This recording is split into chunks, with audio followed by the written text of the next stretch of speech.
The Informer is going to head via Zoom now to a place called Paris in France to catch up with a young Australian race driver. His name is Hugh Barter. Hugh, welcome to the Informer. Thanks for having me.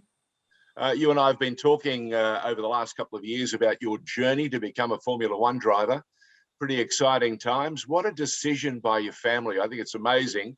How are you finding things in France? You've been there now a couple of months. And more importantly, I apologize, you're way past your bedtime. Yeah, it's actually 1 o'clock over here, but that's all right. Yeah, so it's a huge decision for both me and the family to move it here, and I really appreciate both mum and dad coming here because they're huge support, and without them, there'd be no way I'd be doing this. So I really appreciate them, and it's just unbelievable for what they do for me. But yeah, it's Your parents have been tremendous. They've worked very hard behind the scenes to instill an opportunity for you, but also to drive into you and to remind you that in order to get ahead, you've got to be a great problem solver. And you've shown that over the last couple of months. I've been following the progress and your race meetings and a couple of the setbacks with tyres and a couple of engine issues. But you're a quick study, Hugh Barter. yeah. So I'm I like to be organized with what I do before and after the race, with analyzing, data, video, and I, try to take advantage of all of the seat time I have in the car because, you don't get much because it's just so expensive. But we have to take advantage of every single little test day that we have, every lap, and just really implement everything that we learn into the race weekend. Look, the thing that is fascinating for me, especially as a sports fan and watching your progress, is watching how you recover from situations that others might get really annoyed about. You have a pretty calm demeanor. I think it might be mum, or is it dad? Which is it? Is it your father, Chris, or is it mum, who's the more relaxed soul? I think it's a bit of both. I don't know. No, it's very good. It's very good because I've watched you. Dad has told me in a couple of times in the early races you've had a couple of tire issues, but again we've watched you bounce back time and time again. So that shows me there's a great drive and a great resourcefulness that you lean on when things are tough, and you focus very quickly. Yeah, obviously, like you said, with the tire issue, it happens and you can't do anything after it's happened. So you just get over it and just focus on to the next one. Get on to the next one. I like exactly. that. So, now listen, what's the feedback been like from Australia? Have you had companies reaching out? Have you had sponsors saying, hey, we like what you're doing and we can come in here and help you? not yet. Unfortunately, there's nothing huge come from Australia for sponsorship wise. I think Australia's a really good market for me to support the Australian small companies, all the big companies, and give exposure in the European scene of things. Obviously, at the moment, the coverage in the French F4 isn't huge, but we plan on next year doing the Formula Regional Series by Alpine, which is pretty big because sometimes they follow up for the Formula One categories, like in Monaco. So I think next year, hopefully, we can get some big sponsors on board. Now let's just follow up a couple of things you've mentioned there. You're in Formula 4 racing at the moment. What's the competition like? More importantly, how are you, mum, dad, and the rest of the family fitting in with a life at the other end of the world? Yeah, the competition is really competitive. Obviously, I think whatever series you enter, there's always going to be at least 2-3 people that are going to be, really pushing you to the limits, and that's definitely the case now.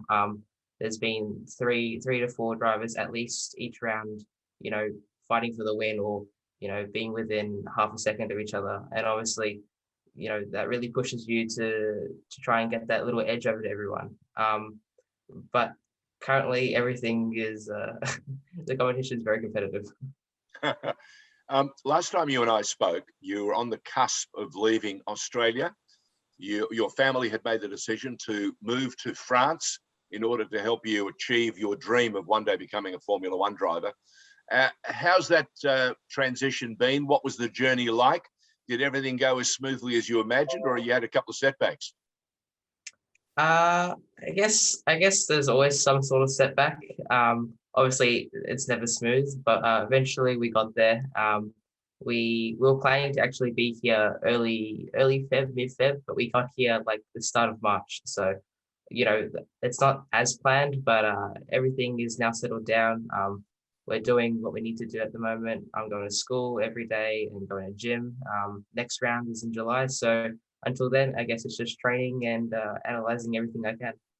And how's your French? Coming along. Coming I along. ordered some ham the other day. You did what? I ordered some ham, so that's probably the best I've got so far. Very good, very good. Okay, so we know that the racing is competitive and they've got people pushing you. What's life actually like in one of the biggest cities in the world? How have you found personally the French experience? And they too are also in the middle of COVID, just as the rest of the world is.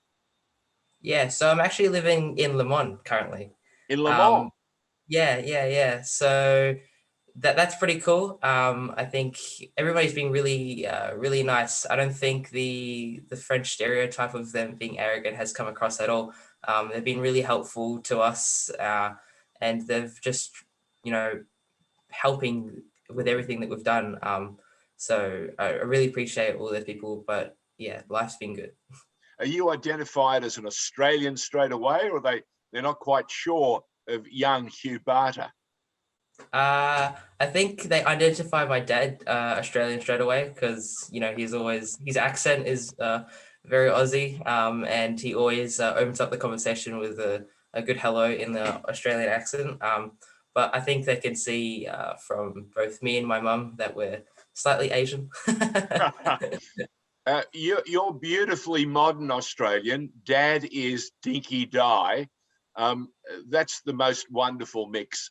How's Mum coping with all the, I suppose, attending to your needs and making sure that one, you keep your spirits up, and two, listen to both of them when they say to you, "It's okay, you can relax. The next race is coming. We've got things sorted."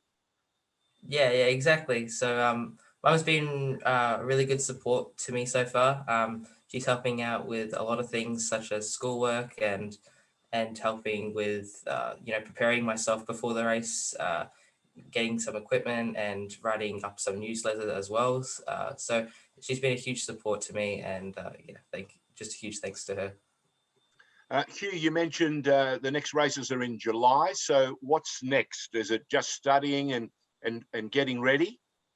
Yeah, correct. So obviously I do schoolwork from Australia through something called VSV. So I'm currently doing that. Obviously I do some training. I think it's usually four days a week, sometimes five if I'm feeling it. But yeah, so that's basically that's what we'll be doing for the next month. And yeah, so that's all. Just before I leave you, just give us a glimpse of what your race day looks like. What time do you guys get up and start getting ready? And what time do you finish? Just take me Yeah, through the day. so it's actually pretty calm compared to karting. We get up usually 7 o'clock, have breakfast at the motel, hotel, or Airbnb, and then we get to the track usually 8 o'clock, round about maybe 8:30. Get prepared at 9:30. So have my warm up, do some stretching, so my body's nice and loose before I get in the car. Then we go pre-grid, usually 10 o'clock, I'd say, and then lights out at 10:30 usually, my time. Look, that's just amazing. Are you getting a chance to use or race on the Le Mans circuit? No, but I've been there for some testing, the Bugatti track that the motorcycles race on. So Okay, that's pretty cool. pretty cool. I love it. And what sort of speeds are you reaching? Max speed I've reached, I think, is 232 at the currently. 232. All Yeah. right. You've just blown my mind. Please give your mum and your dad our best wishes.